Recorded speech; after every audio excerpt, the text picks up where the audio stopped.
Merhaba sevgili seyirciler. Hatsan Avspor Sanayi'nin sizler için hazırlayıp sunduğu Kültür Kervanı programını bu haftada Çiçeğiburnunda ilçemiz Muğla'nın Seydikemer ilçesinin Beşkaza yaylalarından, boğalardan, yörüklerin tüm yaşam kareleriyle, bütün etkinlikleriyle sizlerin ekranlarınıza taşımaya çalışacağız.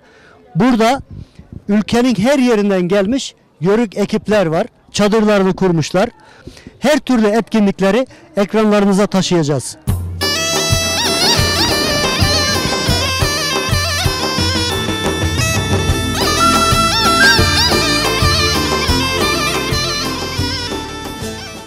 Sevgili seyirciler, şimdi yanımızda Çiçeğiburnunda ilçemizin Seydikemer ilçemizin belediye başkanı Yakup Otgöz var. Nedir buradaki toplantının amacı, beklenti nedir efendim? Biz size teşekkür ediyoruz. Bildiğiniz gibi Boğalar Köyü'nde bu 17 yıldır bu yana devam eden bir gelenek görnek var burada. Biz tabii yeni bir ilçeyiz. Büyükşehir yasası çıkınca Boğalar Köyü mahalleye dönünce bu iş bize düştü. Seydikemer Belediyesi'ne düştü. Biz bu işi eski yapan abilerimizle, büyüklerimizle beraber bir arada götürüyoruz. Burada amaç yani gelenek göreneklerimizi çoluğumuza, çocuğumuza, kültürlerimize aktarmak. Yurdumuzun çeşitli bölgelerinden gelen yörüklerimiz, kardeşlerimiz burada. Hep beraber bugünü güzel bir şekilde kutlayacağız inşallah. Bir güne, 2 güne sığmamalı bu etkinlikler. Daha büyük, geniş çerçevede olmalı. Yani biz elimizden gelen bütün gayreti göstereceğiz. Büyüklerimiz burada, abilerimiz burada. Onların eşliğinde biz elimizden gelen bütün gayreti burada göstereceğiz, aktaracağız yani. Yeter ki bu gelenek görnek kaybolmasın. Biz bunun etrafında birleşeceğiz, kenetleneceğiz. Birlik, beraberlik içinde bu geleneğimizi, göreneğimizi biz genç kuşaklara, kardeşlerimize ulaştırmayı amaçlıyoruz. Sağ olun başkan. Teşekkür ediyoruz. Emeklerinize sağlık. Kolaylıklar diliyoruz. Yörüklerin beyi, beylerbeyi, ağabeyimiz Sayın Ramazan Kıvrak burada. Buradaki organizasyonu büyük çapta bütün sorumluluklarını da böyle sırtlayarak yürüten bir abimiz. Şimdi onun duygularını alacağız. Buyurun Ramazan Bey. Buyur 18 yapılan Yörük Türkmen şölenemizde Seydikemer'in Boğalar Mahallesi'ndeyiz. Bu şölenemizde Fethiye Yörük Türkmen Derneği, Seydikemer Yeni Kuran Derneğimiz, Seydikemer Belediye Başkanımız Yakup Otgöz, Boğaların yeni muhtar Halil Aydın, daha önceki şöleni kuran 17 yıl bu şölenleri yapan Bahri Boğa ve Süt Birliği olarak imece şeklinde yapıyoruz. Hepimiz bir yerden tuttuk. Allah'ın izniyle bu şöleni yüzümüz akıyla getireceğiz. Bütün ülkenin her tarafından Yörük Türkmen dernekleri, sanatçıları var. Yörük göçü var, gelin alma var, her şey var. Bundan sonra yörüklük Oğuz atamızın dediği yerde Amazgır Alparslan dediği yerde, Mustafa Kemal Atatürk'ün dediği yerde olmalı. Evet. Yüreğinize sağlık. Kolaylıklar diliyoruz efendim. Çok sağ olun. Teşekkürler.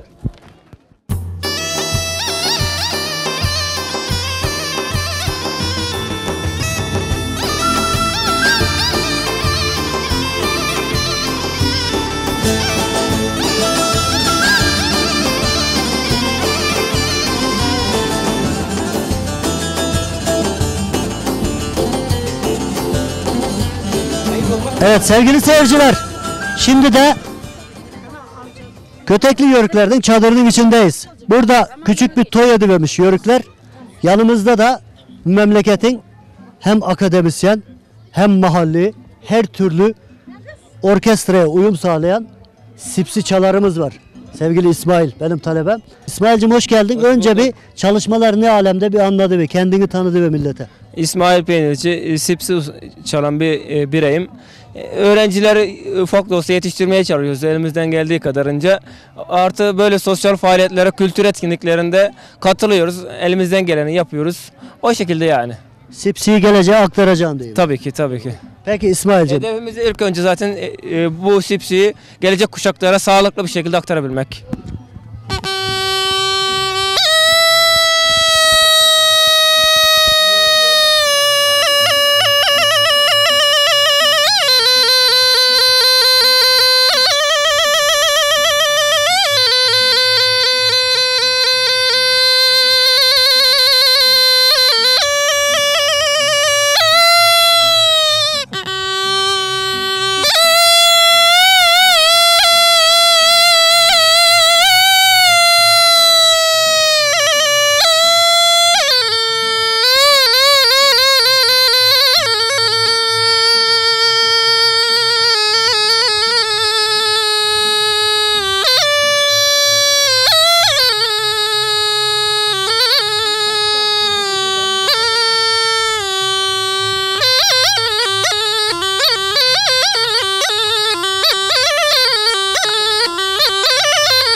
Sevgili seyirciler, şimdi yanımızda kondisyonu en yüksek olan içimizde Fethiye'nin yörüklerinden Güzel İnsan lakaplı Oktay arkadaşımız var. Oktay Durukan arkadaşımız var. Bu her toyda, her düğünde, her şölende ortalama 6-7 saat oynar. Hep böyle en hareketli havaları oynar. Böyle kalem gibi olmasına da ona borçlu zaten. Tabii bu kondisyon gerektiriyor. Başka spor yapmıyor. Arkadaşın işi sadece oynamak. Oktay'cığım nedir buradaki görevin de var. Buradaki şölenle ilgili bulunduğumuz ortam, beklenti nedir? Bize 2-3 kelimeyle anladı bir gari. Ağzına yüreğine sağlık. Teşekkür ediyorum öncelikle. Burada katılımcılara, buradaki güzel insanlara, herkese selam olsun. Yörük kültürümüzü yaşatmaya, yaşattırmaya, elimizden geldiğince atalarımızdan bizlere bırakmış olduğu emanetleri ve nesillerimize aktarmak babında burada toplanmış bulunuyoruz. Bu geleneğimizi en güzel şekilde yaşatacağımıza inanıyoruz. Teşekkür ediyorum buradaki insanlara, herkese. Buradaki görevim insanlara, gelen uzaktan yakından gelen misafirlere yardımcı olmak. Onları en güzel şekilde ağırlamak. Yüreğine sağlık. Allah kondisyonunu üst düzeye çıkarsın. Tabii ki senin bizler oynuyoruz. Uzak Doğu'da da sporların var senin. Eksik Arkadaşların hep bilir, seni tanıyor. Allah razı olsun. Uzak Doğu'daki sporlarına bile kondisyonların hep yüksek olsun. Eksik Bütün olma. dünyaya yetsin inşallah. Bizler oynuyoruz ama tabii ki ustadımız var burada çalan. Ustadlarımız çalmasa bizler bu oyunu oynayamayız. Değil Her mi? ustadın önünde de oynanmıyor. Değil mi? Değil mi? O da önemli. Evet. Yani arkadaşımızı Evet. da es geçmeyelim yani. Kimin talebesi gayri. Eksik olmaz tabii ki ustamızın talebesi.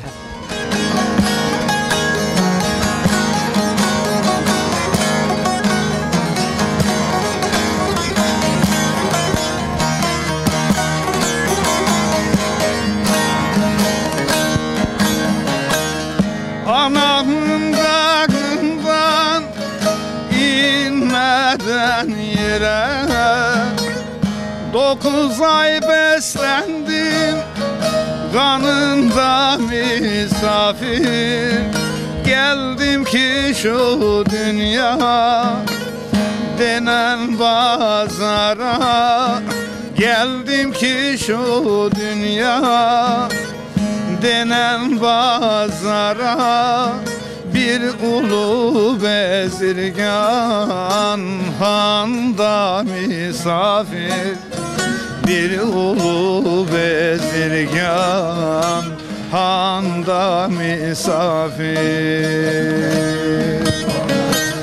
Hani mal sahibi, hani mülk sahibi, nerede kalmış sorun bunun ilk sahibi?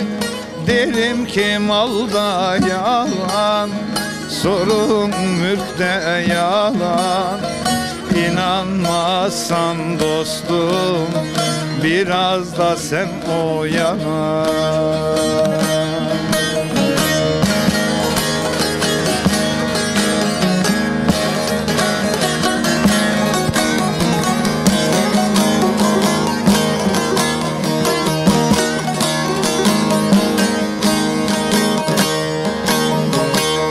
Ebedi zannetme gel bu dünyayı, aldananlar benim gibi enayi. İbret ile seyrettim şu semayı, ibret ile seyrettim şu semayı. Semanın yüzünde güneşte misafir, semanın yüzünde şu ayda misafir. Hani mal sahibi, hani mülk sahibi, nerede kalmış sorun bunun ilk sahibi? Derim ki malda yalan, sorun mülkte yalan. İnanmazsan dostum biraz da sen oyala.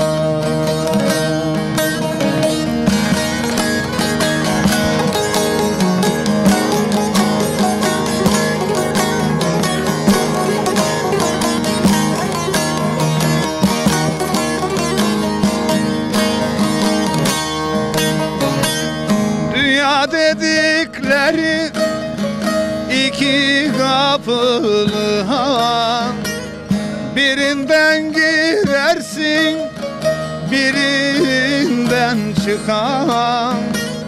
Bunu bilemiyor biçare insan, bunu bilemiyor zavallı insan. Cesedin içinde canında misafir, cesedin içinde bu canda misafir. Hani mal sahibi, hani mülk sahibi, toprak olmuş bakın bunun ilk sahibi. Derim ki malda yalan, sorun mülkte yalan. İnanmazsan dostum biraz da sen oyala. Sevgili seyirciler, şöyle çadıra bir daldık. Burada iki tane yerel ozanımız var. Burası türkülerin beşiği aynı zamanda. Bu ozan arkadaşlarımız buraların, yakın çevrenin hep türkülerini halkın yaşantılarından etkilenerek yakan ozan arkadaşlarımız. Burada Hasan Bülbül abimiz var. O da kendine has buranın türkülerini yakan, türkülerini okuyan ve burada kaynak olan, sanatçılara kaynak olan bir abimiz. Tabii ki burada da Arif hocamız var. Kendisi aynı zamanda öğretmen. O da buranın yöresinde yaşanan tüm sosyal olaylara etkilenip türkü yakan yine bir arkadaşımız. Geldiğimizde öyle dokunaklı bir türkü okuyordu ki ben o türküyle ilgili kendisinden bilgi alacağım. Yalan diyor, her şey yalan diyor gayrı. Yani bu dünyada diyor ne olursan ol hepsi yalan diyor. Hep. Arif hocam nasıl gidiyor çalışma? Masan gel biraz sen oyalan demiş. Bunu 1250'li yıllarda Yunus Emre ozanımız söylemiş, büyük ozanımız. Ve 750 kusur yıl geçmesine rağmen hala da üzerine bir kelime daha laf söylenemiyor. Çünkü doğru söz. Mal da yalan, mülk de yalan, inanmasan gel biraz sen oyalan demiş. Galıplaşmış yani. Ve Anadolu'muz böyle Orta Asya'dan gelme nice ozanlarla dolu bir diyar ve en uç noktasındayız. Batı Anadolu'dayız. Kendi çapımızda bölgemizin değerli türkülerini, yörük türkülerini özellikle unutulmaması için, genç nesillere aktarmak için hem öğrencilerime öğretmeye çalışıyorum hem de mümkün olduğunca festivallerde, toplantılarda söylüyorum Enver'im. Çok teşekkür ederim. Yüreğinize sağlık. Şimdi Hasan abiden bir ezgi alalım. Böyle kendisi havalandırdı. Ablacığım acık öyle gay verirsen kenara. Evet Hasan abim bize ne diyeceksin? Sizde nasıl gidiyor? Türkü yakma çalışmalar ne alemde? Neler yapıyorsun? En son yaktığın böyle bir melodiyi de, türküyü de bize bugün bir deyiverimin. Yörük kızı hayranı var. Ya türküler yaşamın içinden çıkıyor. Mesela diyoruz ki şimdi löngür löngür ötüşüp yerlere karamayaların çanları. İşte bunu evveli gördük, geçirdik. Onu canlandırıyoruz, onu hayatın içinden çıkarıyoruz. Yani Türkiye döküyoruz. Böyle söylüyoruz işte. Peki içinden geldiği bir bize gayri bir türkü Hasan abim sizden dinleyelim.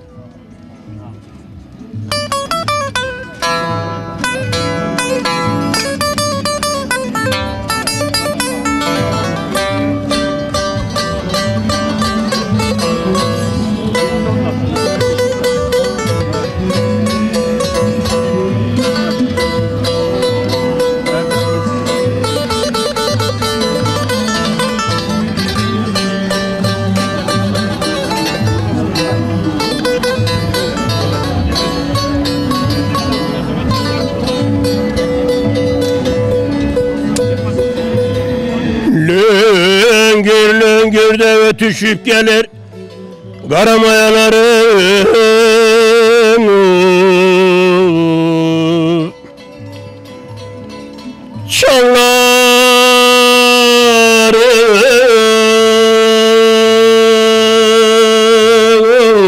çanları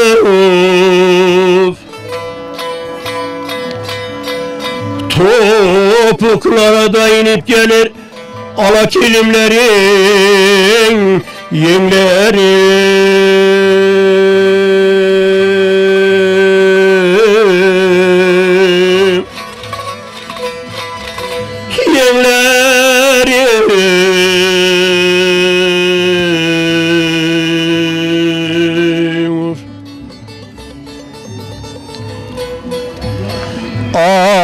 Ardışlı Gedi'de geçip gider göçün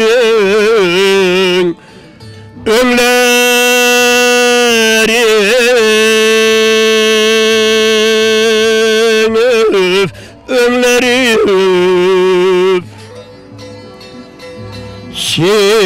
Simsimden akıp gider Çakır Gülsün'ün terleri.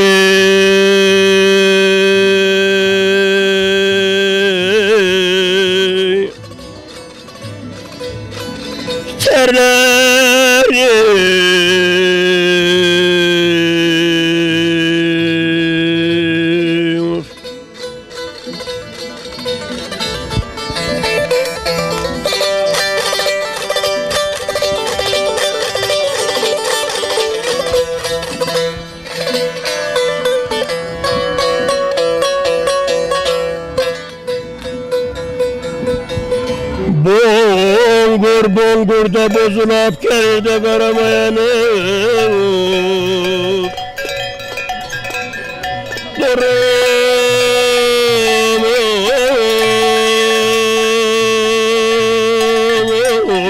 Durmup bakın da yurduna da Çakır Gülsün'üm durumu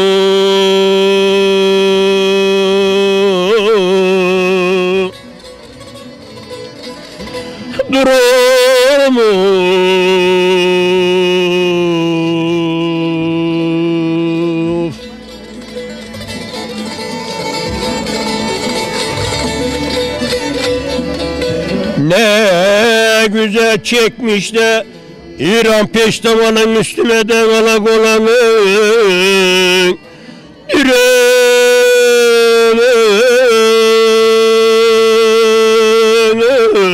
dürümüf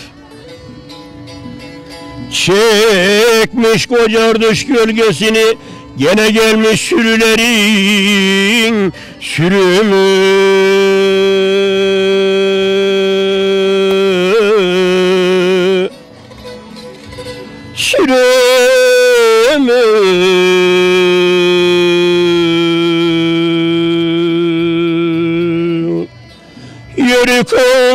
Yörük oğlu yine geldi Mart 9'u. Yörük oğlu yine geldi Mart 9'u. Yaza yurtlarına göçmüş Gülsüm gelinin kızı. Yaza yurtlarına göçmüş Gülsüm gelinin kızı.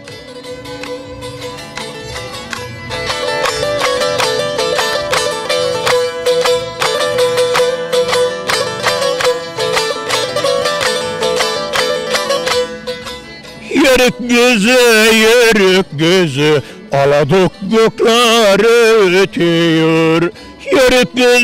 Yörük gözü aladukluklar ötüyor. Emmin dayın koyun kuzu yaylalara göçüyor. Emmin dayın koyun kuzu yaylalara göçüyor.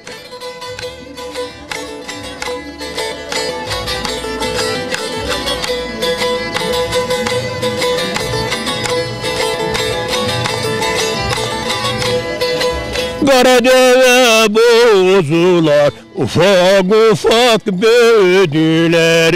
Karadeve bozular, kürpe kürpe bödüler.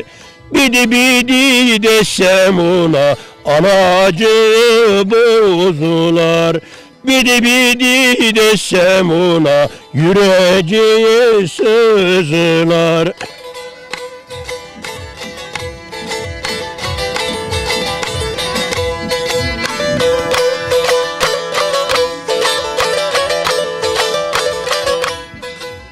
Yaylaların ayazı, Akgeridan'ın beyazı. Yaylaların ayazı, Akgeridan'ın beyazı. Vezirin kızında olmaz, yörük kızının nazı. Vezirin kızında olmaz, yörük kızının nazı. Yürü kızı, piştamali kırmızı. Yürü kızı, piştamali kırmızı. Bülbül çalsın kopuzu, söyle gayrı boğazı. Bülbül çalsın kopuzu, sen de söyle boğazı. Yüreğine sağlık Koca Ustam. Demek yörük kızında naz, vezirin kızında yok. Yoktur. Yok değil mi? Olamaz. Ola Koca Ustam sen de mi çok çekmişsin bilmem ama bu yörük kızı nazından. Çekmeden hayatın içinden çıkarıyoruz dedik. Değil mi? İşte. Ya hocam. İyi gayrı uvadar olsun değil mi?